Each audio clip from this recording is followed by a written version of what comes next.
الحمد لله وكفى وسلام على عباده الذين اصطفى أما بعد فأعوذ بالله من الشيطان الرجيم بسم الله الرحمن الرحيم فإن آمنوا بمثل ما آمنتم به فقد اهتدوا سبحان ربك رب العزة عما يصفون وسلام على المرسلين والحمد لله رب العالمين اللهم صل على سيدنا ومولانا محمد وعلى آل سيدنا ومولانا محمد وبارك وسلم اللهم صل على سيدنا ومولانا محمد وعلى آل سيدنا ومولانا محمد وبارك وسلم اللهم صل على سيدنا ومولانا محمد وعلى آل سيدنا ومولانا محمد وبارك وسلم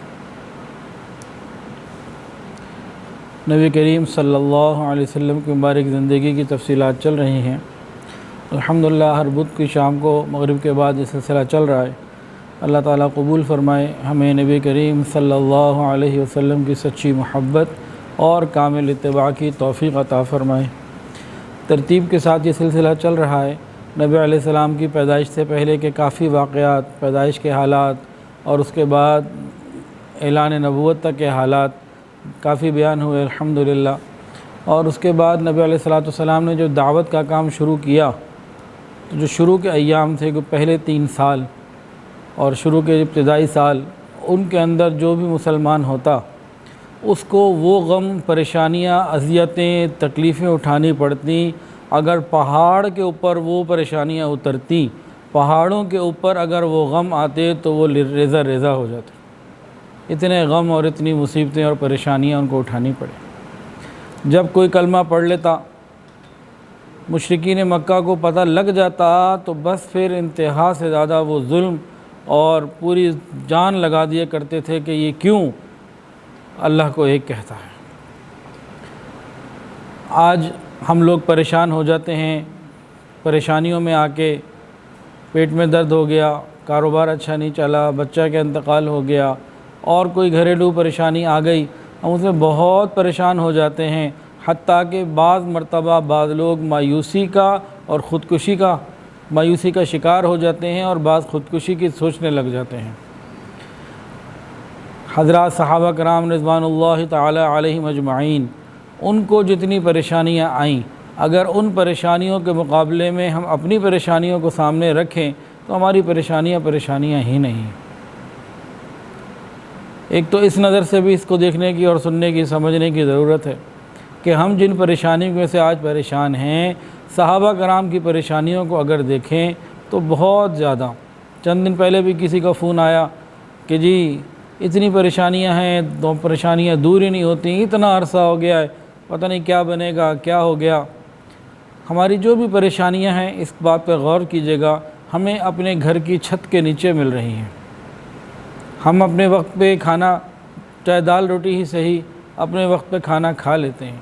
صحابہ کرام کو جو پریشانی آئیں ہماری پریشانیوں سے بہت زیادہ بڑی تھیں، حالانکہ وہ نبی کریم صلی اللہ علیہ وسلم کے پکے عاشق تھے، آپ کے سچے ساتھی تھے، اور ان کے بارے میں قرآن مجید میں آیا رضی اللہ عنہم ورضوا عنہ، اللہ ان سے راضی ہوا، وہ اللہ سے راضی ہوا۔ اور یاد رکھیے، اللہ کسی منافق سے راضی نہیں ہوتا، اللہ کسی کافر سے اللہ کسی منافق سے راضی نہیں ہوتا، اللہ کسی کافر سے راضی نہیں ہوتا، اللہ کسی 2 نمبر آدمی سے راضی نہیں ہوتا، اللہ تو اخلاص والوں سے ہی راضی ہوتا۔ تو اللہ تو تمام صحابہ سے راضی، صدیق اکبر رضی اللہ تعالیٰ عنہ سے لے کر آخری صحابی تک جتنے صحابی ہیں، سب کے سب سے اللہ راضی اور وہ اللہ سے راضی۔ اللہ قیامت کے دن ہمیں انہی کے زمرے میں کھڑا فرمائے۔ تمام صحابہ کے اوپر ایمان لانا یہ ہمارے ایمان کا حصہ ہے۔ نبی علیہ السلام کے ساتھی حضرت نوح علیہ السلام کے ساتھ جو ایمان لائے وہ جنت میں، حضرت صالح علیہ السلام کے ساتھ جو ایمان لائے وہ جنت میں، حضرت لوط علیہ السلام کے ساتھ جو ایمان لائے وہ جنت میں۔ ہر نبی کے اندر ہم قصص القرآن میں یہ سن اور پڑھ چکے ہیں کہ ہر نبی کے ساتھی جو ایمان لانے والے تھے وہ جنت میں۔ تو نبی علیہ السلام کے ساتھی جو نبی علیہ السلام پر ایمان لائے، نبی کے صحابہ، وہ کیسے جنت میں اعلیٰ مقام پر نہ ہوں گے۔ تو بعض صحابہ کا تذکرہ گزشتہ بیان میں ہوا اور بعض کا انشاءاللہ آج ہوگا اور اگلی دفعہ بھی کچھ ہوگا کہ اس کے بغیر سیرت مکمل ہو نہیں سکتی۔ نبی علیہ الصلوۃ والسلام کی مبارک زندگی کو سمجھنے کے لیے اور ماحول کو سمجھنے کے لیے صحابہ کی باتیں انتہائی ضروری ہیں۔ واقعات تو صحابہ کے اتنے ہیں کہ صرف حیات صحابہ پہ بات کی جائے تو 40-50 مجالس ہو سکتی ہیں۔ بہرحال شروع کے اندر ہم لوگوں نے ارادہ کیا تھا کہ نبی علیہ الصلوۃ والسلام کی مبارک زندگی کی یہ جو تفصیلات بتائی جائیں گی یہ تفصیل کے ساتھ ہوں گی، خلاصہ نہیں ہوگا، اس لیے ہم توجہ اور شوق کے ساتھ جڑے رہیں، سنتے رہیں۔ حضرت صہیب رومی رضی اللہ تعالی عنہ بہت مشہور و معروف صحابی ہیں، بالکل شروع میں ایمان قبول کر لیا اور مشرکین مکہ کے کفر کے وہ مظالم جو ان لوگوں نے اس مسلمانوں پہ جو ہیں وہ ڈھائے تھے وہ سارے کے سارے انہوں نے سہے اور وہ سارے معاملات ان کو پیش آئے۔ صہیب رومی رضی اللہ تعالی عنہ اصل کے اندر یہ روم کے نہیں تھے، یہ عربی نسل کے تھے، رومی نہیں تھے۔ رومی کیسے کہلائے یہ انشاءاللہ ابھی بتاتے ہیں۔ ان کے والد کا تعلق قبیلہ بنو نمیر سے تھا اور ان کی والدہ کا تعلق بنو تمیم کے ساتھ تھا، تو یہ دونوں قبیلے عرب کے قبیلے ہیں۔ یہ والدہ کی جانب سے تمیمی تھے اور والد کی جانب سے نمیری تھے۔ اب حضرت صہیب رومی رضی اللہ عنہ روم کی طرف کیسے منسوب ہوئے تو اس کی تفصیلات ایسے ہیں کہ حضور پاک صلی اللہ علیہ وسلم کے اعلان نبوت سے 20 سال پہلے ان کے جو والد تھے سنان ابن مالک النمیری، یہ ابلا شہر کے گورنر تھے اور جو کسریٰ تھا ایران کا بادشاہ اس کی طرف سے یہ گورنر تھے۔ اور یہ جو ان کے والد تھے جب رات کو اپنے دفتری کاموں سے گھر آتے تو صہیب کو دیکھ کر دل خوش ہو جاتا۔ 5 سال کی اس وقت ان کی عمر تھی، ان کا چہرہ بہت روشن، بال لال رنگ کے تھے اور چہرے کے اوپر معصومیت ایسی تھی کہ باپ جب تھکے ہارا رات کو گھر آتا تو بیٹے کو دیکھ کے دل خوش ہو جاتا۔ اور بھی اولادیں تھیں، یہ چھوٹے تھے اور 5 سال کے تھے۔ اب یہ رومی کیسے کہلائے اس کا واقعہ کتابوں میں اس طرح لکھا ہے کہ ایک مرتبہ یہ اپنی والدہ کے ساتھ اپنے گھر بہن بھائیوں کے ساتھ نکلے۔ والدہ نے غلاموں کو ساتھ لیا اور حفاظتی دستہ جو تھا گارڈ ان کو بھی ساتھ لیا اور اپنے بچوں کو لیا، تو سیر و تفریح کی غرض سے یہ عراق کے ایک شہر، ایک بستی، عراق کی ایک بستی صنعا کی طرف گئے۔ راستے میں اچانک کسی نے حملہ کیا اور وہاں اس زمانے میں جیسے پہلے بھی بات آ چکی کہ قبائل ایک دوسرے کے اوپر حملہ کرتے رہتے تھے، مال چھین لیتے، مردوں کو قتل کر دیتے، بچے عورتوں کو غلام بنا لیتے، یہ اپنے پاس رکھتے یا پھر سیل کر دیا کرتے تھے۔ تو ان کی اس چھوٹی سی جو فوج کے لیے چھوٹا سا جو دستہ تھا وہ فوری طور پر سارا کا سارا قتل ہو گیا اور مال کو لوٹ لیا گیا اور ان کو پھر بچوں کو پکڑ بھی لیا گیا۔ صہیب رومی جو ہیں اس میں آئے اور پھر یہ آ کے روم کے اندر کسی بازار میں سیل ہو گئے، فروخت ہو گئے۔ غلاموں کی خرید و فروخت اس زمانے میں عام بات ہوا کرتی تھی۔ اب ایک کے غلام بنے، کچھ عرصے کے بعد اس نے آگے کسی کو بیچ دیا، دوسرے کے غلام بنے، پھر تیسرے کے غلام بنے۔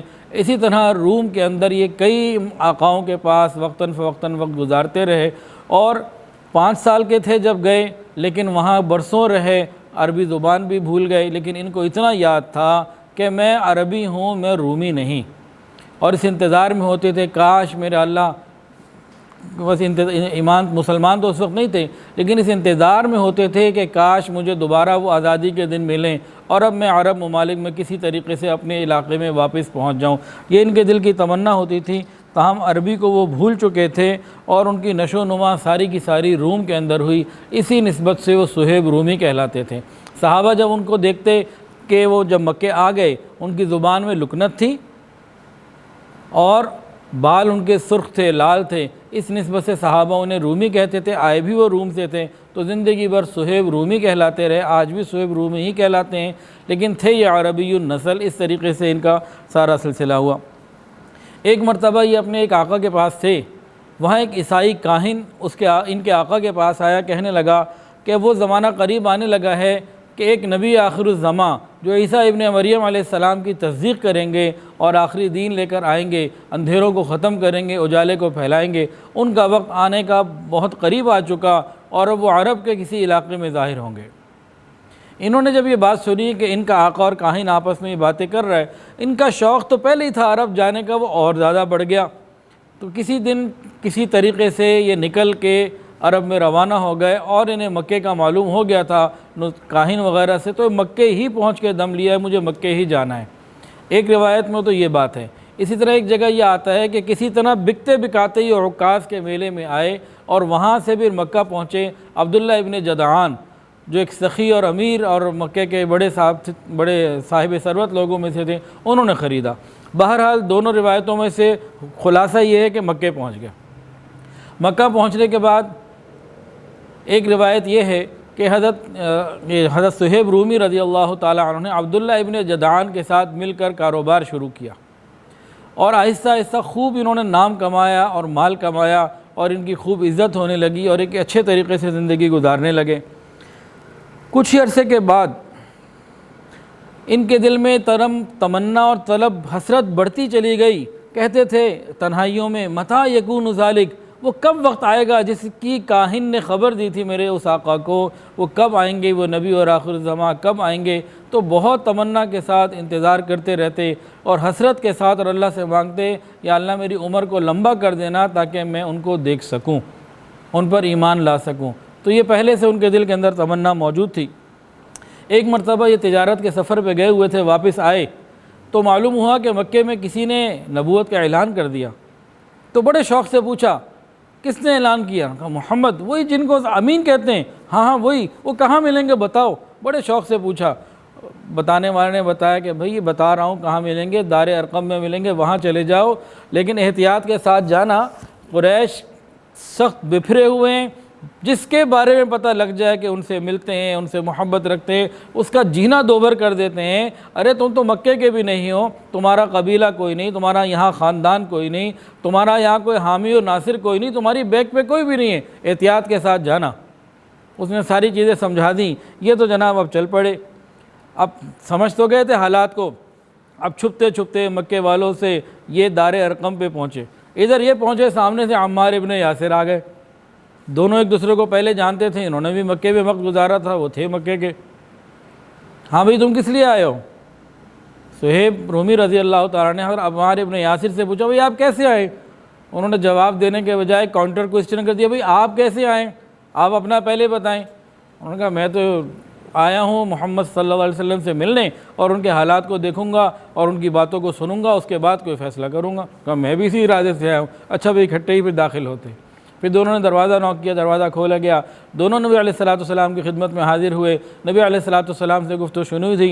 نبی علیہ السلام سے پوچھا آپ کس چیز کی دعوت دیتے ہیں؟ انہوں نے کہا میں اس چیز کی دعوت دیتا ہوں، اللہ وحدہ لا شریک ہے، اور میں محمد صلی اللہ علیہ وسلم اللہ کا بندہ اور رسول ہوں۔ نبی علیہ السلام نے ایمان کی دعوت دی، اور جو اس وقت تک جتنا قرآن نازل ہوا اور کچھ باتیں نبی علیہ السلام نے ان کو اتنے محبت سے بتائی، بہت توجہ دی، وقت دیا، وہ ان کے دل نور ایمانی سے فوراً جگمگا اٹھے۔ دونوں نے کہا اشہد ان لا الہ الا اللہ اشہد انک عبدہ ورسولہ، ایمان لے آئے، اور سارا دن رات تک وہیں پہ بیٹھے رہے اور نبی علیہ السلام کی باتوں کو سنتے رہے، سمجھتے رہے۔ جب رات ہو گئی تو ان لوگوں نے کہا اب ہمیں جانا ہے، تو عمار ابن یاسر بھی نکلے اپنے گھر کی طرف اور صہیب رومی نکلے اپنی طرف، دونوں اپنے اپنے گھروں میں نکلے۔ عمار ابن یاسر اپنے گھر گئے، جا کے کہنے لگے، انہوں نے گھر والوں نے پوچھا سارا دن کدھر تھے، نظر نہیں آئے، کہاں غائب تھے؟ انہوں نے باقی سیدھا اپنے ماں باپ کو بتا دیا، اور ان کے ماں باپ نے فوراً ان کی زبانی سن کے نبی پر اسی وقت ایمان لے آئے۔ حضرت عمار ابن یاسر نبی علیہ السلام کی خدمت میں حاضر ہو کے بتایا یا رسول اللہ میرے ماں باپ بھی ایمان قبول کر چکے۔ نبی علیہ السلام نے ان کو فرمایا عمار ابن یاسر کو الطیب المطیب، یہ پاک باز بھی ہے اور پاک کرنے والا بھی ہے۔ تو نبی علیہ السلام بہت خوش ہوئے۔ حضرت صہیب رومی رضی اللہ تعالیٰ عنہ، انہوں نے وہ زمانے میں ایمان قبول کیا جس میں حضرت بلال رضی اللہ تعالیٰ عنہ، حضرت سمیہ رضی اللہ تعالیٰ عنہ، حضرت خباب بن الارت رضی اللہ تعالیٰ عنہ، اور اس طرح مسلمان جنہوں نے بے شمار مظالم سہے۔ اتنے مظالم تھے اگر کسی پہاڑ پر ڈال دیے جاتے وہ ریزہ ریزہ ہو جاتا، وہ انہوں نے تکلیفیں برداشت کیں، لیکن وہ جانتے تھے کہ جنت کی راہیں، جنت کے راستے جو ہیں یہ آزمائشوں اور تکلیفوں سے ہو کے ہی گزرتے ہیں۔ وہ ان باتوں کو جاننے والے تھے۔ ان کے پاس تجارت کی وجہ سے مال بھی تھا، ظلم سہتے رہے، پریشانی آتی رہی، وقت گزرتا رہا، حتیٰ کہ نبی علیہ السلام نے مدینہ ہجرت کے بارے میں اجازت دے دی کہ اللہ کا حکم ہے جو جانا چاہے چلا جائے۔ ان کا اول تو ارادہ یہ ہوا کہ نبی علیہ السلام تو یقیناً صدیق اکبر کے ساتھ جائیں گے تو تیسرا میں بنوں گا، لیکن ایسا ممکن نہ ہو سکا، یہ اپنی کوشش میں کرتے رہے۔ یہ صاحب مال تھے اور ان کا وہاں کوئی ولی وارث، کو خاندان، قبیلہ کچھ بھی نہ تھا۔ قریش مکہ نے ان کے پیچھے اپنے جاسوس لگا دیا کہ خبردار یہ نہ نکلنے پائیں۔ اب وہ بھی محسوس کر رہے ہیں کہ ہر وقت میری جاسوسی ہو رہی ہے، میری نگرانی ہو رہی ہے، میں کہیں جا نہیں سکتا۔ ان ساری باتوں کو انہوں نے محسوس کر لیا، اور دشمن بہرحال دشمن ہے۔ تو ایک دن ایسا انہوں نے کیا، رات کا وقت تھا، یہ قضائے حاجت کے لیے جاتے، پھر واپس آ جاتے، پھر جاتے، پھر آ جاتے، پھر آنا جانا کہ پیٹ پہ ہاتھ رکھ کے ایسے انہوں نے اپنے آپ کو ظاہر کیا کہ آج جو ہے نا وہ دست لگ گئے، پیٹ بڑا خراب ہے۔ وہ جو جاسوس قریب تھے نا، انہوں نے کہا دیکھو ہمارے بتوں نے، لات و عزا نے اس کو بیمار کر دیا ہے، ابھی تھوڑا آرام کر لیتے ہیں، بیمار کہاں جائے گا، کہاں غائب ہوگا۔ تو وہ لیٹ گئے، انہوں نے دیکھا کہ قریب والے نہیں ہیں، اسی وقت یہ نکلے اور مدینہ طیبہ کی طرف فوری طور پر سفر شروع کر دیا۔ لیکن جاسوس بہرحال جاسوس سے ان کو تو ابھی زیادہ دور نہیں گزرے تھے کہ انہیں معلوم ہو گیا کہ حضرت صہیب رومی رضی اللہ تعالیٰ عنہ اس طرح میں جو ہے نا وہ اس طریقے سے نکل گئے اس تدبیر کے ذریعے۔ تو انہوں نے اپنے تیز رفتار گھوڑے دوڑائے اور بہت جلدی ان کو پا لیا۔ حضرت صہیب رومی رضی اللہ تعالیٰ عنہ انتہائی بہادر تھے اور ان کا نشانہ بڑا ٹھیک تھا اور بہت سمجھدار اور دلیر تھے۔ ایک اونچے ٹیلے کے اوپر کھڑے ہو کے ان سارے قریشیوں کی طرف اشارہ کر کے کہا دیکھو اس ترکش میں جتنے تیر ہیں اتنی تمہاری لاشیں گریں گی، تم یہ جانتے ہو۔ میرا تیر نشانے پہ جاتا ہے، خطا نہیں ہوتا، ہر تیر کے بدلے ایک بندہ تمہارا جائے گا، اور اس کے بعد ایک تلوار میرے پاس ہے، جب تک وہ میرے ہاتھ میں ہے اس وقت تک تم مجھے کچھ کر نہیں سکتے، تو بہتر یہ ہے کہ میرا راستہ چھوڑ دو اور چلے جاؤ۔ انہوں نے کہا دیکھو تم مال بھی اپنا لے جاؤ اور جان بھی ہم سے بچا کے لے جاؤ، یہ نہیں ہو سکتا۔ جب مکے میں آئے تھے تم ایک غریب آدمی تھے، ابھی تم نے بڑا مال جمع کر لیا ہے، ہم تمہیں نہیں چھوڑ سکتے۔ انہوں نے کہا اچھا دیکھو میں اپنی جان بچا کے لے جاتا ہوں اور مال سارا تمہیں دے دیتا ہوں، کیا اس شرط پہ میری جان چھوڑتے ہو؟ انہوں نے کہا ہاں ٹھیک ہے، سارا مال ہمارے حوالے کرو اور جاؤ۔ حضرت صہیب رومی رضی اللہ تعالیٰ عنہ نے بڑی خوبصورت تجارت کی۔ انہوں نے کہا اچھا میرے مکان کے فلاں حصے میں فلاں جا کے ایک جگہ کھود لینا، دیکھ لینا، وہاں سارے مال میرے پڑے ہوئے ہیں، ابھی میرے پاس کوئی چیز نہیں، میں تو راتوں رات نکلا ہوں، اب میری جان چھوڑو اور میرا مال لو اور جاؤ۔ ان لوگوں نے واپسی کا سفر کیا اور وہاں جا کے جہاں حضرت صہیب نے بتایا تھا وہاں ان کو مال ملا، وہ مال لے کے خوش ہو گئے۔ ادھر حضرت صہیب رومی رضی اللہ تعالیٰ عنہ پیدل ہی تھے، اب یہ مکے سے نکل چکے تھے، مدینہ کی طرف تیزی سے سفر شروع کر دیا، اور وہ مال جس میں ان کی زندگی کی بہترین صلاحیتیں، زندگی کا بہترین حصہ اور بہت بڑا حصہ خرچ ہوا، وہ سب کے سب انہوں نے اپنے دین کے بدلے دے دیا۔ وہ دنیا نہیں چاہتے تھے، وہ دین کی حفاظت چاہتے تھے۔ انہوں نے اپنے دین کو بچا لیا، اپنے ایمان کو بچا لیا اور اپنی دنیا کو قربان کر دیا۔ اب یہ اللہ کا ایک نیک بندہ، نبی کا عاشق مدینہ کی طرف جا رہا ہے، پیدل سفر ہے، کوئی ساتھی ساتھ نہیں، کبھی تھکن ہونے لگتی، نڈھال ہونے لگتے تو نبی علیہ السلام کی یاد ان کے جذبات کو ابھار دیتی، تھکن دور ہو جاتی کہ یہ میرا سفر کیسا ہی طویل کیوں نہ ہو، کتنا ہی مشقت والا کیوں نہ ہو، مدینے پہنچ کر آقا کے دیدار پہ مکمل ہو جائے گا۔ آقا کے پاس جا کے پھر تو غم اور پریشانی کوئی نہیں ہوگی۔ وہ تھکن اور غم اور حالات، بس ان کی یہ سوچ میں کہاں جا رہا ہوں، میں کس سے ملنے جا رہا ہوں، میں کس کے قدموں میں زندگی گزارنے جا رہا ہوں، میں دنیا قربان کر کے کس کی غلامی کو میں نے خریدا ہے۔ تو بس یہ خیال آتا، ساری تکلیفیں، تھکاوٹ سفر کی دور ہو جاتی، پھر سفر شروع ہو جاتا اور چلتے رہتے بالآخر وہ موقع آیا، وقت آیا، اللہ نے انہیں مدینے پہنچایا۔ نبی علیہ السلام نے جیسے ہی دیکھا، دیکھتے ہی بغیر ان کے کچھ بتائے کہ راستے میں کیا قربانی دے کر آئے ہیں، زندگی بھر کے مال و دولت لٹا کر اللہ کے نام پر آئے ہیں، ابھی نبی نے پوچھا نہیں، بغیر پوچھے پہلے ہی کہا مبارک ہو تم نے بڑی اچھی تجارت کی۔ 3 دفعہ فرمایا نبی علیہ السلام نے، ابو یحییٰ یہ سودا تمہارے لیے بڑا نفع بخش رہا، ابو یحییٰ یہ سودا تمہارے لیے بڑا نفع بخش رہا، ابو یحییٰ یہ سودا تمہارے لیے بڑا ہی نفع بخش رہا۔ صہیب رومی کہتے ہیں کہ آپ کو کس نے بتایا؟ یقیناً اللہ کے نبی، یقیناً اللہ نے اپنے فرشتے کو جبرائیل علیہ السلام کے ذریعے آپ کو بتایا ہوگا، میرا ایمان اور یقین تو آپ پہ اور زیادہ بڑھ گیا۔ یہ صحابہ کرام تھے، یہ ان کی زندگی تھی، اور اس وقت انہوں نے ایمان قبول کیا جب گنے چنے لوگ تھے۔ لوگ کہتے ہیں تلوار کے زور سے ایمان قبول کیا، ارے تلوار تو مسلمانوں کے خلاف تھی، ہر طرف خلاف تھی۔ اسی دن عبد الرحمن ابن عوف رضی اللہ تعالی عنہ عشرہ مبشرہ میں سے ہیں، 10 وہ صحابی جنہیں جنت کی بشارت ملی، ان میں سے ایک، ان 8 خوش نصیب لوگوں میں سے ہیں جو پہلے مسلمان ہوئے۔ ایک روایت کے مطابق یہ 8ویں مسلمان ہیں، کان من السابقین الاولین۔ اور اصحاب شورا جو 6 لوگوں کی تھی، حضرت عمر فاروق رضی اللہ تعالی عنہ کے بعد خلیفہ کا انتخاب کرنے کے لیے اس میں بھی شامل تھے۔ اور یہ عبد الرحمن ابن عوف رضی اللہ تعالی عنہ ان مبارک صحابہ میں سے تھے۔ صحابہ کے اندر سب فتوے نہیں دیتے تھے، آج تو ہم سب فتویٰ دیتے ہیں، جس سے مرضی مسئلہ پوچھ لو، ہر ایک فتویٰ دینے لگا، جس سے چاہے پوچھ لو، آپ نہ پوچھو وہ خود ہی دے دے گا، ہمارا تو یہ حال۔ لیکن صحابہ کرام بہت محتاط ہوتے تھے زبان سے بات کرتے ہوئے۔ تو صحابہ کرام کے اندر بھی بعض علماء کے نزدیک 14 ایسے مفتی تھے اور ایسے عالم تھے، ٹوٹل 149 بتاتے ہیں، ان 149 میں بھی 14 ایسے تھے کہ باقی بھی 135 لوگ ان کی بات آنے کے بعد اپنی بات سے پیچھے ہٹ جاتے تھے۔ ہمیں تو پتہ بھی کچھ نہیں، لیکن اپنی بات سے ہم پیچھے نہیں ہٹتے۔ بہرحال تو یہ نبی علیہ السلام کے مبارک زمانے میں باقاعدہ فتویٰ دیا کرتے تھے، باقاعدہ ان کی بات کی وزن اور اہمیت ہوا کرتی تھی۔ یہ اتنے بڑے صحابی تھے۔ عبد الرحمن ابن عوف رضی اللہ تعالیٰ عنہ نے جب نبی علیہ السلام پر ایمان قبول کیا، ایمان لائے، اس وقت تک دار ارقم ابھی مسلمانوں کو نہیں ملا تھا، بالکل ابتدائی حالات میں۔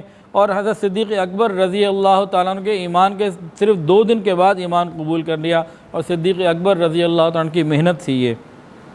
اور وہ تمام تکلیفیں اور پریشانیاں جو اس دور کے مسلمانوں کو کافروں سے لینی پڑیں، اٹھانی پڑیں، وہ ساری کی ساری حضرت عبد الرحمن ابن عوف رضی اللہ تعالیٰ عنہ نے بھی اٹھائیں۔ ایک اور صحابی تھے سعد ابن ابی وقاص رضی اللہ تعالیٰ عنہ، جن کی ایک عجیب شان ہے۔ غزوہ احد میں نبی علیہ السلام نے ان کو فرمایا تھا، تیر چلاؤ سعد تیر چلاؤ، تیر میرے ماں باپ تم پر قربان ہو۔ یہ واحد صحابی ہے جن کو نبی علیہ السلام نے ایسے فرمایا ہو کہ سعد تیر چلاؤ، میرے ماں باپ تم پر قربان ہو۔ سعد ابن ابی وقاص رضی اللہ تعالیٰ عنہ جو مسلمان ہوئے، اس وقت یہی دور گزر رہا تھا جس کا بھی ہم سیرت میں تذکرہ کر رہے ہیں۔ 17 سال آپ کی ٹوٹل عمر تھی، لیکن ان 17 سال کی عمر میں جو اس عمر کے لوگوں کے مشغلے ہوتے ہیں ان سے ہر چیز سے دور، ان کو اس عمر کے لوگ بلاتے ہیں ہمارے ساتھ کھیل تماشے گانا فلاں، کسی چیز کے قریب نہ جاتے، بچے رہتے۔ بہت زیادہ فکر کہاں ہوتی؟ تیر اندازی میں، تیر کا نشانہ ٹھیک کرنے میں، تیر بنانے میں، اور اسی قسم کی تیاریوں میں، کمان کو ٹھیک کرنے میں، سارا وقت اسی پہ لگایا کرتے تھے۔ ان کی محنت دیکھ کے ایسا گمان ہوتا ہے کہ شاید قدرت بلکہ یقیناً قدرت ان کو ایک بڑے کام کے لیے تیار کر رہی تھی، اور اس تیاریوں کے اندر مصروف تھے۔ ان کا دل قدرتاً ان اخلاقی برائیوں سے اور ان طرح کے معاملات سے پاک اور صاف تھا جو کہ مشرکین مکہ کے تھے۔ ان کے پاس کوئی بات تو تھی نہیں دلیل کے طور پر، لیکن دل بے چین رہتا تھا کہ اندھیرے دور ہوں اور کوئی ایسی صاف چیز سامنے آئے کہ جس کے اوپر انسان زندگی گزارے۔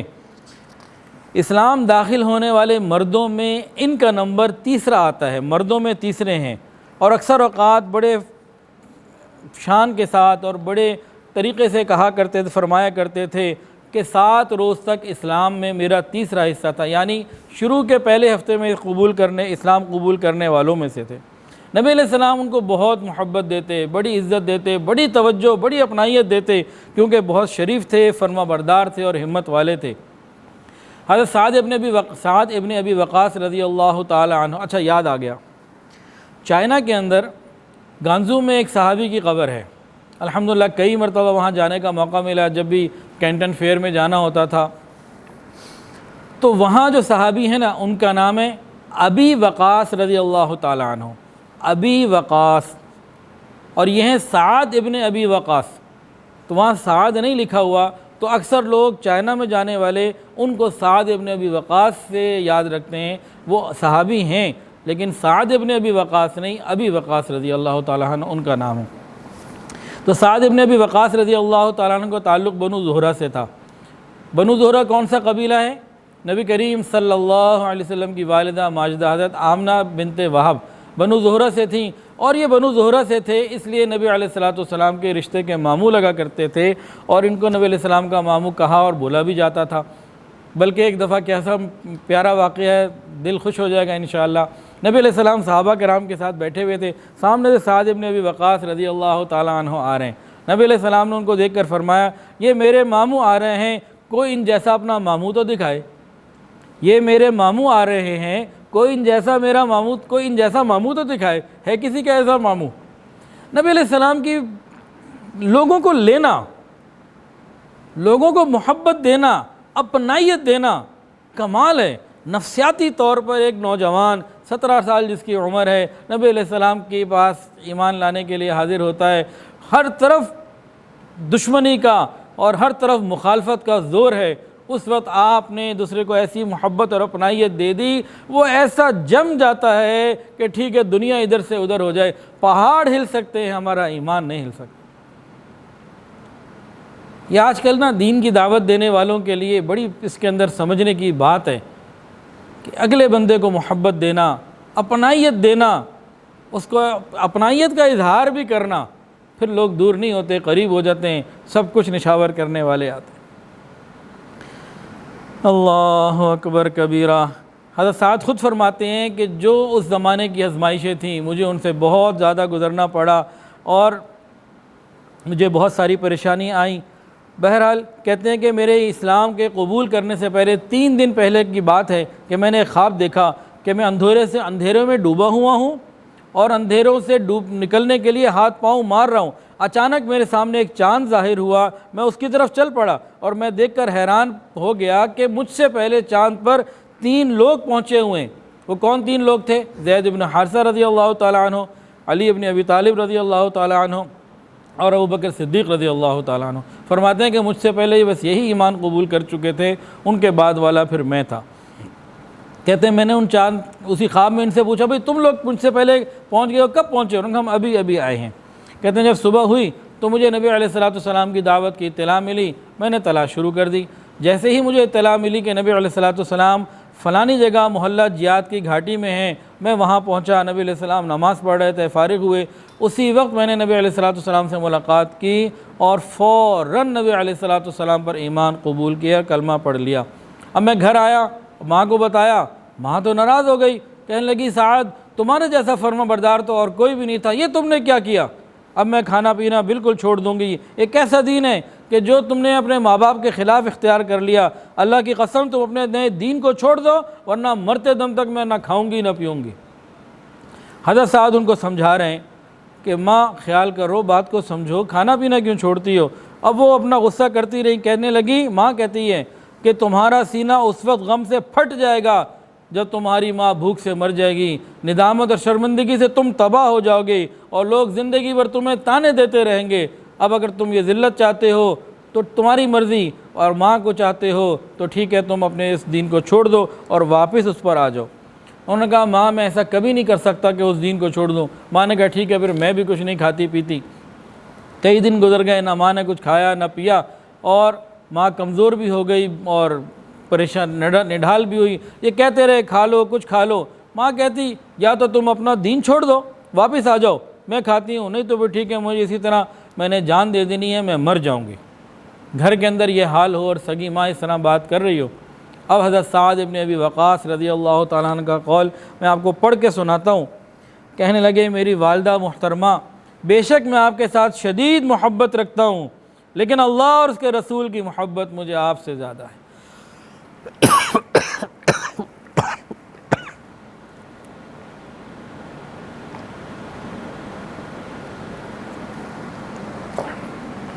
ماں نے کہا یا تو تم اپنا دین چھوڑ دو ورنہ میں کھانا پینا تو چھوڑ ہی چکی ہوں، جان دے دوں گی۔ اب اس عاشق رسول کا جواب سنیے، جواب دے رہے ہیں میری ماں، بے شک میں آپ کے ساتھ شدید محبت رکھتا ہوں، لیکن اللہ اور اس کے رسول کی محبت مجھے آپ کی محبت سے زیادہ ہے۔ اللہ کی قسم میری ماں، اگر آپ کی 1000 جانیں ہوں اور وہ سب آپ جانیں ایک ایک کر کے نکال دیں، 1000 دفعہ آپ کو موت آ جائے، تب بھی میں دین کو نہیں چھوڑ سکتا، تب بھی میں محمد رسول اللہ کو نہیں چھوڑ سکتا۔ ماں نے جب اتنا اٹل ارادہ دیکھا تو کھانا پینا شروع کر دیا، لیکن اور لوگوں کو بھی اور گھر والوں کو اپنی ساتھ ملا کے ان کے خلاف پریشانیاں جو ہیں وہ باقی رکھیں اور ان کو تکلیفیں دیتی رہیں۔ انہی کے بارے میں قرآن مجید کی وہ آیت نازل ہوئی تھی سورہ لقمان کی، وَإِن جَاهَدَاكَ عَلَىٰ أَن تُشْرِكَ بِي مَا لَيْسَ لَكَ بِهِ عِلْمٌ فَلَا تُطِعْهُمَا وَصَاحِبْهُمَا فِي الدُّنْيَا مَعْرُوفًا، کہ ماں باپ اگر گناہ کے اوپر شرک کی طرف، کبیرہ گناہوں کی طرف مجبور کریں تو ہم نے وہ نہیں کرنا، لیکن ان کی عزت اکرام، ان کا دنیا میں جو خیال ہے وہ باقی رکھنا ہے۔ سعد ابن ابی وقاص رضی اللہ تعالیٰ عنہ کو اللہ نے اتنی قدردانی کا معاملہ فرمایا، ان کی قربانی۔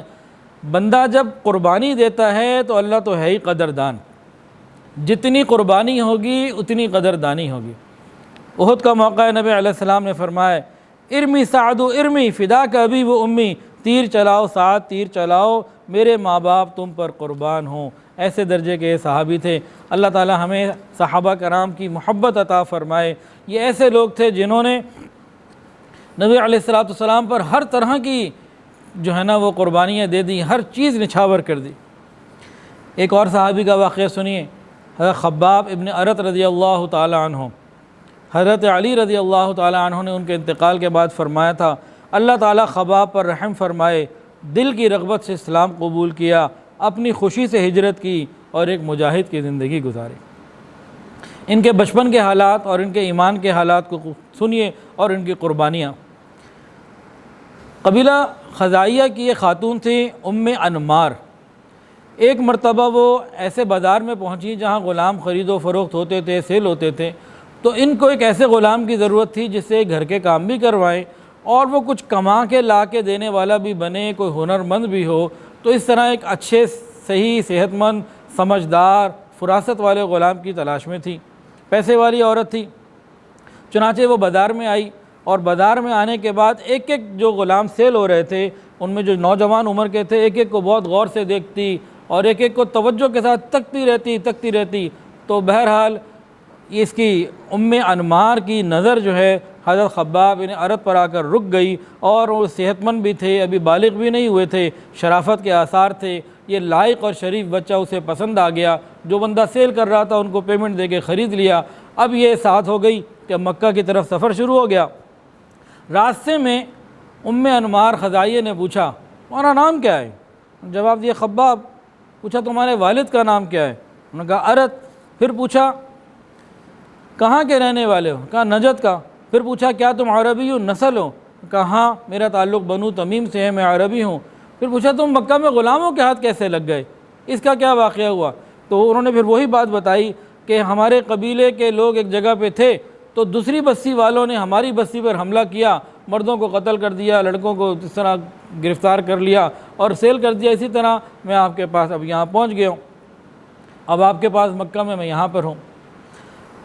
تو ام انمار نے اپنے اس غلام خباب ابن ارت رضی اللہ تعالی عنہ کو مکہ مکرمہ کے ایک بہت مشہور کاریگر جو اسلحہ بناتے ہیں، تیر، تلوار، نیزے، اس طرح کی چیزیں جو اس زمانے کی ضرورت کی بناتا تھا، وہاں بھیج دیا کہ بھئی میرے اس غلام کو ہر طریقے سے، اچھے طریقے سے ماہر کاریگر بنا دو۔ اچھا، یہ بھی نوجوان تھے، ذہین تھے، محنتی تھے، انہوں نے بھی شوق اور ذوق کے ساتھ اس کام کو شروع کیا اور بہت جلدی اس فن کے اندر مہارت حاصل کر لی۔ جیسے ہی ان کو مہارت مل گئی اور ام انمار کو اندازہ ہو گیا کہ اب میں اپنا بزنس بھی شروع کر سکتی ہوں، تو ام انمار نے مکہ میں ایک دکان کرائے پہ لی اور حضرت صہیب رومی رضی اللہ عنہ کو وہاں لگا دیا کہ بھئی اب تم تیر، تلوار اور چیزیں بناؤ، ڈھال وغیرہ جو اس طرح کی چیزیں، اور ان کو سیل کرو، نفع لا کے مجھے دیا کرو۔ حضرت صہیب رومی رضی اللہ عنہ نے کام شروع کر دیا، اور جو نفع ہوتا جو ہوتا رات کو مالکہ کے جا کے خدمت میں پیش کر دیتے۔ اچھا، آپ سچے بھی تھے، شرافت بھی آپ کے اندر تھی، اخلاق بھی آپ کے اچھے تھے۔ بہت جلدی آپ نے کاروبار کو بڑا کر لیا اور لوگ آپ سے آ کے خوش ہوتے کہ آپ کاریگر بھی اچھے تھے، اخلاق کے بھی اچھے تھے اور سچے بھی تھے۔ یہ تین چیزیں جب پوری ہو جائیں نا تو کام بڑا اچھا ہوتا ہے کہ انسان سچا ہو، اخلاق کا اچھا ہو، جو چیز دے رہا ہو وہ صحیح دے رہا ہو۔ تو اچھے کاروبار کے لیے تین چیزیں بہت فکر مند ہوتی۔ اچھا جی، حضرت خباب رضی اللہ تعالیٰ عنہ عمر تو چھوٹی تھی، لیکن فکر میں ہوتے تھے کہ بھئی کوئی تو اندھیری رات دور کرنے والی صبح آئے کہ وہ جب مکہ والوں کے عقائد جس میں وہ خود بھی ڈوبے ہوئے تھے اور جو حالات تھے ادھر ادھر کے، ان سے وہ مطمئن دل نہیں ہوتا تھا، پریشان ہی رہتے تھے کہ کسی طریقے سے یہ چیز چھٹے۔ اللہ تعالیٰ نے بعض لوگوں کے دلوں میں یہ بات پہلے ہی ڈال دی تھی کہ نبی آئیں گے تو ان کا اکرام کرنا ہے۔ خیر انہیں زیادہ انتظار نہیں کرنا پڑا۔ ایک دن انہیں خبر ملی کہ بنو ہاشم کے خاندان میں ایک نبی آئے ہیں جو لوگوں کو اچھی باتوں کا حکم دیتے ہیں، بری باتوں سے روکتے ہیں۔ تو فوراً ہی نبی علیہ السلام کا معلوم کر کے نبی علیہ السلام کی خدمت میں حاضر ہوئے اور نبی علیہ السلام سے پہلی ہی ملاقات میں ایمان کو قبول کر لیا۔ جو بات چیت ہوئی اس کے بعد ایمان قبول کیا، فرمایا اشہد ان لا الہ الا اللہ واشہد ان محمد انک عبدہ ورسولہ، ایمان کو قبول کر لیا اور یہ اسلام میں داخل ہونے والے چھٹے شخص بن گئے۔ تو یہ بھی شروع کے لوگوں میں سے تھے۔ حضرت خباب ابن ارت رضی اللہ تعالی عنہ، ان کا معاملہ یہ ہوا کہ انہوں نے اپنے ایمان کو چھپایا نہیں۔ بہت جلدی ان کی مالکہ ام انمار کو پتہ لگ گیا کہ بھئی یہ تو بددین ہو گیا، یہ تو دین کو چھوڑ بیٹھا۔ فوراً ہی غصے سے بھڑک اٹھی اور اپنے بھائی صبا عبد العزیٰ کو ساتھ لیا اور بنی خزاعہ کے اور نوجوانوں کو ساتھ لیا اور پہنچی دکان کے اوپر۔ وہ اپنے کام میں مشغول تھے، کام کر رہے تھے، تیر تلوار بنا رہے تھے، اور کہنے لگی جا کے صبا نے اس کے بھائی نے پوچھا خباب سے، اے خباب تمہارے متعلق ہمیں ایسی بات ملی کہ ہمارا دل اسے مان ہی نہیں سکتا۔ مجھے کیا ملا آپ کو، کون سی خبر ملی؟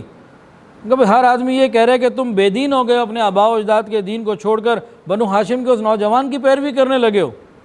حضرت خباب رضی اللہ عنہ نے بات سنی، بڑے سکون کے ساتھ جواب دیا، میں بے دین نہیں ہوا، میں اللہ وحدہ لا شریک پر ایمان لایا ہوں جس کا کوئی شریک نہیں۔ میں نے تمہارے بتوں کو چھوڑ دیا جو گنگے ہیں، بہرے ہیں، کسی کام کے نہیں، نہ نفع نقصان کے مالک ہیں، میں ان کو چھوڑ چکا ہوں۔ اب حضرت خباب رضی اللہ تعالیٰ ایک غلام ہیں۔ حضرت عبد الرحمن ابن عوف یا حضرت ابوبکر صدیق رضی اللہ عنہ کی طرح کوئی صاحب ثروت اور کوئی خاندان قبیلے والے نہیں ہیں، یہ تو بکتے بکاتے ہیں، غلام کی حیثیت ہے۔ قریش کے لیے تو وہ دن موت کا دن تھا کہ ایک غلام ہمارے سامنے اس طرح کھلم کھلا ہمارے معبودوں کو برا بھلا کہے اور ہمیں کوئی اور دعوت دے۔ ان سے تو برداشت ہی نہیں ہوا، فوری طور پر سارے ان کے اوپر ٹوٹ پڑے۔ اب دکان ہی ایسی تھی جس میں لوہے کا کام تھا، اب کوئی لات مار رہا ہے، کوئی گھوسے مار رہا ہے، کسی کے ہاتھ میں ہتھوڑی آئی، کسی کے ہاتھ میں لوہے کی کوئی چیز آئی، وہ سب اتنا مارا اتنا مارا اتنا مارا، وہ بے ہوش ہو گئے اور جسم سے جگہ جگہ سے خون بہنے لگا۔ حضرت خباب رضی اللہ تعالی عنہ اس طریقے سے جب انہوں نے بات کی، پورے مکے کے اندر یہ بات جنگل کی آگ کی طرح پھیل گئی کہ ایک وہ نوجوان جس کی کوئی حیثیت نہیں ہے، کوئی خاندان، برادری، قبیلہ، کوئی دولت، کچھ بھی پس منظر نہیں ہے، وہ مکہ کے امیر لوگوں کے سامنے اور مکہ کے قبیلوں والے سردار بوڑھوں کے سامنے یوں کہے کہ تمہارے جو لات و منات ہیں، گنگے بہرے ہیں، ان کی کوئی حیثیت نہیں ہے۔ تو اس بات نے تو ان کو اتنا جو ہے نا وہ غصہ دلایا کہ ان لوگوں سے برداشت ہی نہیں ہوتا تھا۔ کہتے تھے ہماری زندگی کا بدترین دن ہے کہ جو کوئی کھلم کھلا ہمارے بتوں کو اس طرح برا کہے۔ حضرت خباب ابن ارت رضی اللہ تعالی عنہ نے جب یہ اظہار کر دیا تو بس انہوں نے ہر وقت اپنے آپ کو آزمائشوں کے لیے پیش کر دیا، دن رات ان کے اوپر تکلیفیں آتیں۔ ایک مرتبہ بیت اللہ شریف کے پاس بعض کفار مکہ بیٹھے ہوئے تھے، سردار ابو جہل، اور اس میں حضرت ابو سفیان رضی اللہ تعالی عنہ، اس وقت تو مسلمان نہیں ہوئے تھے، ولید ابن مغیرہ اور بہت سارے قریش۔ ان لوگوں نے کہا کہ دیکھو ہمارے اندر یہ معاملہ شروع ہو چکا اور محمد صلی اللہ علیہ وسلم نے آ کے ایسی بات کی ہے کہ گھر والے جدا ہو رہے، اگر ایک فرد کلمہ پڑھ لیتا ہے تو باقیوں سے وہ دور ہو جاتا ہے، تو اب ہمیں کیا کرنا چاہیے؟ آپس میں بیٹھے ان لوگوں نے، اس پوری مجلس میں بڑے بڑے سردار موجود تھے، ایک متفقہ طور پر اصول پاس کیا، قرارداد پاس کی کہ دیکھو ہر قبیلہ، ابھی تھوڑے لوگ ہیں، ہر قبیلہ اپنے اپنے قبیلے والے لوگوں میں جو مسلمان ہوا ہے اس کے ساتھ اتنا ظلم اور بربریت کرے، اتنا کرے کہ وہ اس دین کو چھوڑ دے، اور ہر قبیلہ اس ذمہ داری کو لے اور ایسی دردناک اور عبرتناک سزا دے کہ وہ اپنے دین کی طرف پلٹ آئے یا مر جائے، ختم ہو جائے۔ اس طرح کا وہ ایک فیصلہ کر کے اٹھے۔ اللہ اکبر کبیرہ۔ اس فیصلے کی وجہ سے حضرت خباب نے ارت رضی اللہ تعالیٰ عنہ کو تکلیفیں دینے کی، عذاب دینے کی، پریشانیاں دینے کی، ستانے کی ذمہ داری صبا ابن عبدالعزیٰ کو ملی جو قبیلہ بنو خزاعہ کا تھا اور وہ جو انمار تھی اس کا بھائی تھا۔ اب اس نے کیا کیا، اب وہ چند لوگ جمع ہو جاتے، حضرت خباب ابن ارت رضی اللہ تعالیٰ عنہ کو دوپہر کو یہ 11-12 بجے کا وقت، مکے کی گرمی، ان کو لے کے جاتے اور مکے کے باہر چٹیل میدان میں کبھی ریت میں لے جاتے، بے لباس کرتے، سارا لباس اترواتے، لوہے کی زرہ اوپر پہناتے، گھنٹوں کھڑا رکھتے، نہ پانی دیتے نہ بیٹھنے دیتے، اور جب ان کا برا حال ہو جاتا، ایگزاسٹ ہونے لگتے، ڈی ہائیڈریشن ہونے لگتی، حضرت خباب بن ارت رضی اللہ تعالیٰ عنہ اتنی سخت گرمی میں اتنے سخت گرم لباس کو پہنے ہوئے کھڑے کھڑے اور پیاس کے ساتھ، شدت کے ساتھ حال برا ہونے لگتا۔ اس وقت یہ کفار مکہ، یہ صباحہ ابن عبدالعزیٰ ان سے پوچھتے، یہ لوگ جو تھے ان سے پوچھا کرتے تھے، ما تقول فی محمد، ما تقول فی محمد، محمد کے بارے میں تم اب کیا کہتے ہو؟ سنیے حضرت خباب رضی اللہ تعالی عنہ کس حالت میں ہیں، اس حالت میں جواب دیتے، وہ اللہ کے بندے اور اس کے رسول ہیں، ہدایت اور دین حق کے ساتھ تشریف لائے ہیں تاکہ ہم لوگوں کو کفر اور شرک کے اندھیروں سے نکال کر ایمان اور ہدایت کی روشنی عطا کرے۔ ان کو غصہ آتا، پھر وہ پوچھتے، وما تقول فی اللات والعزیٰ، لات و عزیٰ کے بارے میں تم کیا کہتے ہو؟ کہتے ہیں گنگے بہرے، کسی بات کا جواب نہیں دے سکتے، کسی کام کے نہیں ہیں، نہ نفع پہنچا سکتے نہ نقصان۔ جب وہ یہ سنتے تو اور زیادہ ان کے غصے بڑھ جاتے، اور زیادہ بفر جاتے، مزید وہ گرم گرم پتھر لا کے ان کو اور لگاتے اور مارتے، حتیٰ کہ ان کے کندھے سے چربی پگھلنا شروع ہو جاتی۔ یہ تو صبا ابن عبدالعزیٰ کرتا۔ انمار بھی کوئی کم ظالمہ نہیں تھی، وہ بھی پورا ظلم جو ہے وہ کیا کرتی تھی۔ اللہ کی شان، ایک دن وہ بازار سے گزر رہی تھی، اپنی دکان کے سامنے دیکھا کہ خباب بیٹھے ہیں، نبی علیہ السلام وہاں گزرے اور ان کی آپس میں کوئی سلام دعا ہوئی ہے۔ یہ تو غصے سے بپھر گئی، غصے سے بے حال ہو گئی، اور اس کے بعد اپنے غلام کے پاس آئی، اور وہیں ایک آگ کے اوپر لوہا گرم ہو رہا تھا بھٹی کے اوپر، وہ لیا اور ان کے اوپر ڈال دیا، ان کے سر پہ رکھ دیا، حتیٰ کہ وہ بے ہوش ہو گئے۔ اب وہ ہر دوسرے چوتھے دن جاتی اور اسی طریقے سے کرتی کہ بھٹی میں دہکتا ہوا لوہا ان کے سر پہ رکھ دیتی، سر جلنے لگتا اور وہ بے ہوش ہو کر گر جاتے، اور جب انہیں ہوش آتا تو وہ انمار اور اس کے بھائی دونوں کے لیے بد دعا کیا کرتے تھے۔ ادھر یہ 13 سال یہ ظلم چلتے رہے، 13 سال نبی علیہ السلام کی مکی زندگی 13 سال، جب مسلمان ہو گیا 13 سال سوائے ظلم اٹھانے کے اور کچھ نہیں کیا، سوائے پریشانیاں اٹھانے کے، بس صبر صبر اور صبر۔ جب مدینہ ہجرت کی اجازت ملی تو حضرت خباب ابن ارت رضی اللہ تعالیٰ مدینہ کی طرف روانہ نہیں ہوئے، انہوں نے انتظار کیا، اپنی بد دعا کی قبولیت کے انتظار میں تھے کہ جو میں نے بد دعا کی ہے ان دونوں بہن بھائیوں کے حق میں اس کا کچھ اثر تو دیکھ لوں۔ اللہ کی شان، اللہ نے اپنے پیارے کی دعا کو ایسا قبول فرمایا، اور یہ جو انمار تھی اس کے سر میں ایسا درد ہوا، بلبلا اٹھی، جب آواز نکلتی تھی، کراتی تھی تو ایسا لگتا کتے کی مانند بھونک رہی ہے، چیختی چلاتی، بڑے علاج کرائے، سارے جتن کر لیے، کہیں کچھ نہ ہوا۔ بالآخر ایک طبیب نے کہا بھائی سمجھ میں تو اور کچھ نہیں آ رہا، اتنی دات ہے کہ لوہے کو داغ کر جو ہے نا، سلاخ کو لوہے میں کو گرم آگ میں داغ کر اس کے سر پہ ڈالو، شاید کوئی فائدہ ہو جائے، اور تو ہمیں کچھ سمجھ میں نہیں آ رہا۔ جب لوگوں نے دیکھا، بیٹوں نے دیکھا کہ بھی کچھ سمجھ میں نہیں آ رہا، چلو ایک طبیب کہہ رہا ہے، تو علاج یہی پھر کیا گیا کہ گرم ساخ کو بچے آگ میں گرم کرتے، لوہے کی ساخ کو آگ میں گرم کیا جاتا، اس کے سر پہ رکھ دیا جاتا، اس سے جو تڑپتی، اس سے جو نئی تکلیف اس کو ہوتی تو پرانی تکلیف بھول جایا کرتی تھی۔ اب اس کے ساتھ یہ معاملہ ہوا، اسی طرح کرتے کرتے یہ مر گئی۔ اس کے بعد حضرت خباب بن ارت رضی اللہ تعالی عنہ نے مکہ مکرمہ سے مدینہ طیبہ کی طرف سفر شروع کیا۔ مدینہ پہنچے، مدینہ والوں کے اخلاق، ان کا کریمانہ رویہ، اور وہاں ان کی مہمان نوازی اتنی آسانی والی ان کو زندگی ملی کہ وہ پچھلی پریشانیوں سے نجات پا کر مدینہ طیبہ میں نبی علیہ السلام کے دین کو سمجھنے لگے، اور نبی علیہ السلام اور صحابہ کے ساتھ انہوں نے وقت گزارا، حتیٰ کہ آپ غزوہ بدر میں شریک ہوئے اور بدریین کا مقام ملا، غزوہ احد میں شریک ہوئے، اور غزوہ احد میں دیکھا کہ صبا ابن عبدالعزیٰ، جس کو حضرت حمزہ رضی اللہ عنہ نے شہید کر دیا، حضرت حمزہ رضی اللہ عنہ نے قتل کر دیا تھا، اس کی لاش کو دیکھ کر ان کے دل کو سکون ہوا کہ اللہ نے ان دونوں کے حق میں میری بد دعا کو قبول کر لیا۔ اللہ رب العزت نے حضرت خباب بن ارت رضی اللہ تعالی عنہ کو بڑی لمبی زندگی عطا فرمائی، حتیٰ کہ مکہ کے 13 سال، مدینہ کے 10 سال، پھر خلفائے راشدین میں چاروں خلفاء کا زمانہ پایا، اور حضرت علی رضی اللہ عنہ کے زمانوں میں آپ کے زمانے میں انتقال ہوا۔ بس ان کے بارے میں ایک بات اور ضروری بتانی ہے۔ ایک مرتبہ حضرت عمر فاروق رضی اللہ تعالیٰ عنہ کے پاس حضرت خباب بن ارت ان کے خلافت کے زمانے میں ملاقات کے لیے تشریف لائے۔ جیسے ہی عمر فاروق رضی اللہ تعالیٰ عنہ ان کو دیکھا اور ان کو ایک اونچی جگہ پہ بٹھایا اور محبت سے عزت کے ساتھ پیش آئے اور فرمایا کہ بلال کے بعد آپ ہی کا مقام ہے کہ یہ عزتیں آپ کو دی جائیں، آپ بیٹھیے اونچی جگہ کے اوپر۔ اس کے بعد حضرت عمر فاروق رضی اللہ تعالیٰ عنہ نے حضرت خباب ابن ارت رضی اللہ تعالیٰ عنہ سے مکہ کی پریشانیوں اور تکلیفوں کے بارے میں پوچھنا شروع کیا، آپ بتائیے، اور یہ پوچھا کہ سب سے زیادہ تکلیف اور پریشانی کس واقعے سے آپ کو ہوئی؟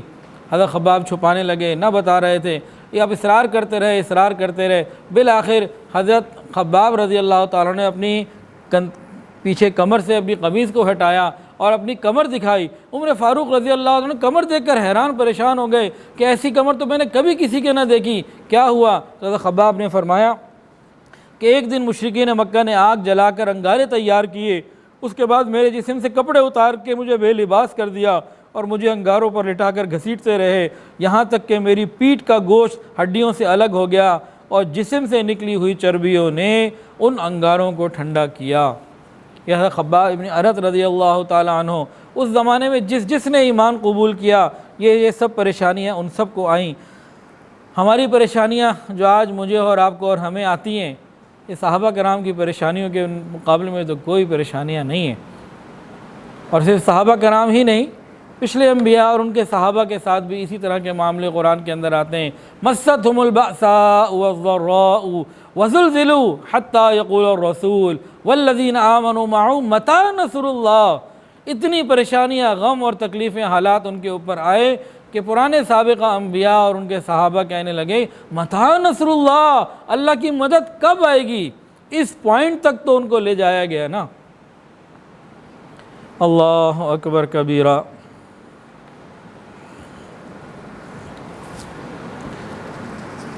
عبد الرحمن ابن عوف رضی اللہ تعالیٰ عنہ کہتے ہیں کہ امیہ ابن خلف میرا دوست تھا۔ ایک دن اس نے پوچھا کہ کیا ہوا، تم نے اپنا نام بدل دیا؟ ان کا نام تھا عبد کعبہ، نبی علیہ السلام نے ایمان کے بعد ان کا نام رکھ دیا عبد الرحمن۔ تو انہوں نے کہا ہاں عبد الرحمن میرا نام ہے۔ اس نے کہا بھئی رحمان کو تو میں نہیں جانتا، یہ کون ہے؟ ہاں میں الہ کو جانتا ہوں، تمہارا نام عبد الہ میں پکارا کروں گا۔ تو مشرک ان کو عبد الہ کہتے اور مسلمان عبد الرحمن کہتے تھے۔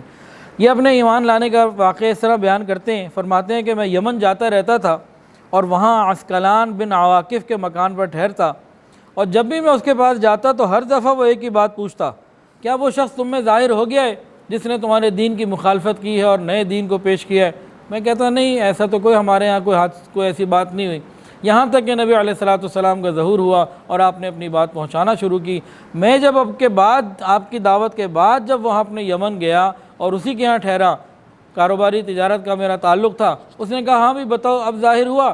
میں کہا ہاں ایسے ظاہر تو ہو گئے، تو مخالفت بھی ان کی بہت زیادہ شدید ہو رہی ہے۔ تو کہتے ہیں کہ میرے دل کے اندر ایمان وہیں جڑ پکڑ گیا اور میں مسلمان ہو گیا واپس آنے کے بعد۔ اور حضرت عبد الرحمن ابن عوف رضی اللہ تعالی عنہ بھی حضرت ابوبکر صدیق کے پاس آئے اور کہا کہ مجھے فلانی جگہ یمن میں ایسا موقع ہوا، انہوں نے کہا آؤ نبی علیہ السلام کے پاس چلتے ہیں اور ایمان کو قبول کر لیتے ہیں۔ عبد الرحمن ابن عوف رضی اللہ عنہ کا ایک واقعہ یہ بھی تھا۔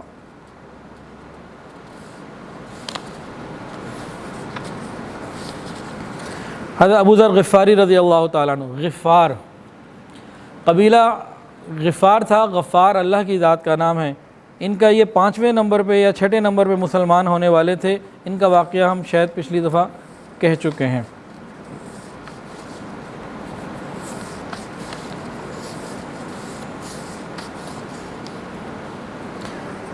نبی علیہ السلام کا ارشاد ہے کہ حضرت عیسیٰ علیہ السلام کے زہد کو کوئی دیکھنا چاہے تو وہ چاہیے کہ ابو ذر کو دیکھ لے۔ حضرت ابو ذر غفاری رضی اللہ عنہ کا ایک اور جو مقام ہے وہ یہ ہے، فرماتے ہیں کہ نبی علیہ السلام کے ساتھ میری ایسی ملاقات کوئی نہیں ہوئی کہ جس میں مصافحہ نہ ہوا ہو، ہر ملاقات میں مصافحہ ضرور ہوتا تھا۔ ایک صحابی تھے خالد ابن سعید رضی اللہ تعالی عنہ، یہ بھی ابتدائی چند لوگوں میں سے تھے۔ ان کے اسلام لانے کا واقعہ ایسا ہے، انہوں نے خواب میں دیکھا کہ جہنم ہے، بہت خوفناک آگ بھڑک رہی ہے اور میرا باپ مجھے اس آگ میں ڈال رہا ہے اور حضور پاک صلی اللہ علیہ وسلم مجھے بچا رہے ہیں۔ میں نے اس خواب کو دیکھا، جب میری آنکھ کھلی تو میں نے کہا اللہ کی قسم یہ خواب سچا ہے۔ اب خواب ذکر کس سے کریں؟ اب صبح اٹھنے کے بعد وہ گئے صدیق اکبر کے پاس اور کہا کہ بھئی میں نے یہ خواب دیکھا ہے، تو آپ بتائیے۔ تو صدیق اکبر رضی اللہ عنہ کو مبارکباد دی، فرمایا کہ دیکھو یہ تمہارے حق میں بہت اچھا خواب ہے، اللہ تمہیں جہنم سے بچائیں گے، لیکن تمہارے باپ کے بارے میں خطرہ ہے کہ شاید وہ جہنم میں جانے والا بنے، تاہم تم میرے ساتھ نبی علیہ السلام کے پاس چلو۔ وہ نبی علیہ السلام کے پاس لے کر آئے، انہوں نے پوچھا آپ کس بات کی دعوت دیتے ہیں؟ کہا میں اس بات کی دعوت دیتا ہوں اللہ کا کوئی شریک نہیں، کوئی اس کے برابر نہیں، اور یہ کہ میں محمد صلی اللہ علیہ وسلم اس کا بندہ اور رسول ہوں، اور جن پتھروں کی تم عبادت کرتے ہو ان کو چھوڑ دو، یہ نہ سنتے ہیں نہ دیکھتے ہیں، نہ نقصان پہنچا سکتے ہیں نہ نفع پہنچا سکتے ہیں۔ انہوں نے یہ بھی نہیں پتہ ان کی عبادت کون کر رہا ہے کون نہیں کر رہا، انہیں پتہ ہی کچھ نہیں۔ یہ سنتے ہی خالد بن سعید رضی اللہ تعالیٰ عنہ مسلمان ہو گئے۔ اب جب یہ گھر گئے اور باپ کو تو بہرحال پتہ لگ گیا کہ بیٹے نے اسلام قبول کر لیا، آگ بگولا ہو گیا، اب بیٹے کو کوڑے سے مارنا شروع کر دیا، جسم لہو لہان کر دیا جاتا، کوڑا توڑ دیا مار مار کے، کہنے لگا تو نے محمد کی پیروی کی، حالانکہ جانتا ہے کہ وہ پوری قوم کے خلاف جا رہا ہے اور اپنی قوم کے معبودوں کو برا کہتا ہے۔ تو وہ کہتے تھے کہ میں نے اللہ کی قسم ان کے دین کو قبول کر لیا۔ تو باپ نے اسی طرح سختیاں کی، کھانا پینا بند کر دیا اور بالآخر گھر سے نکال دیا۔ تو یہ بھی بے گھر ہو گیا، نبی علیہ السلام کی خدمت میں آ گئے، آپ کے ساتھ رہنے لگے، باپ سے بے تعلق ہو گئے، یہاں تک کہ جب کافروں کے مظالم بہت بڑے مسلمانوں کے لیے برداشت کرنا مشکل ہو گیا اور ہجرت حبشہ کی اجازت ملی، تو اس وقت انہوں نے ہجرت کی، حبشہ کی طرف ہجرت کرنے والے پہلے مسلمان صحابی تھے۔ خالد ابن سعید کا جو والد تھا جو مسلمان نہیں ہوا، ایک مرتبہ بیمار ہو گیا اور اس نے قسم کھائی کہ جب مجھے اس بیماری سے صحت مل گئی میں محمد کے دین کی تبلیغ مکے میں ہونے نہیں دوں گا۔ ان کو خبر ملی کہ میرے باپ نے یہ بات کہی ہے، انہوں نے دعا کی یا اللہ اس کو صحت ہی نہ ملے، اسی بیماری میں وہ جہنم میں چلا جائے۔ اسی بیماری میں وہ مر گیا اور وہ جہنم میں چلا گیا۔ حضرت خالد ابن سعید رضی اللہ تعالی عنہ وہ مبارک صحابی ہیں جنہوں نے سب سے پہلے بسم اللہ الرحمن الرحیم اپنے ہاتھ سے لکھی۔ ان کے بعد ان کے بھائی عمر ابن سعید بھی مسلمان ہو گئے۔ ان کے مسلمان ہونے کا سبب ایک خواب بنا۔ وہ خواب کیا تھا؟ انہوں نے خواب دیکھا کہ آب زمزم کی طرف سے اندر سے یا سائڈ سے ایک نور نکل رہا ہے، وہ پھیلتا جا رہا ہے حتیٰ کہ مدینہ پہنچ گیا، پورا مدینہ روشن ہو گیا، مدینہ کے باغات نظر آ رہے ہیں اور میں مدینہ کے باغ کے درختوں میں لگی ہوئی کھجور کو روشن اور کھلا دیکھ رہا ہوں۔ وہ اس خواب سے بڑے حیران ہوئے، صبح اٹھ کے لوگوں سے تعبیر پوچھی کہ اس کی تعبیر کیا ہے، تو بتانے والوں نے بتائی کہ زمزم کا جو کنواں ہے یہ بنی عبد المطلب کی جو ہے نا وہ ان کا یہ کنواں ہے، ان کی طرف منسوب ہے، وہی اس کے ذمہ دار ہیں، تو لگتا یہ ہے کہ بنی ہاشم کے جو نبی تمہیں وہاں سے فائدہ ہوگا۔ یہ نبی علیہ السلام کے پاس آئے اور آ کر بھی فوراً مسلمان ہو گئے۔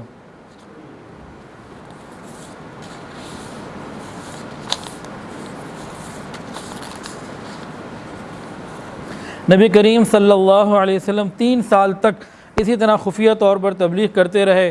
اس دوران جو شخص بھی مسلمان ہوتا وہ مکہ کی گھاٹیوں میں چھپ چھپ کر نمازیں ادا کرتا تھا۔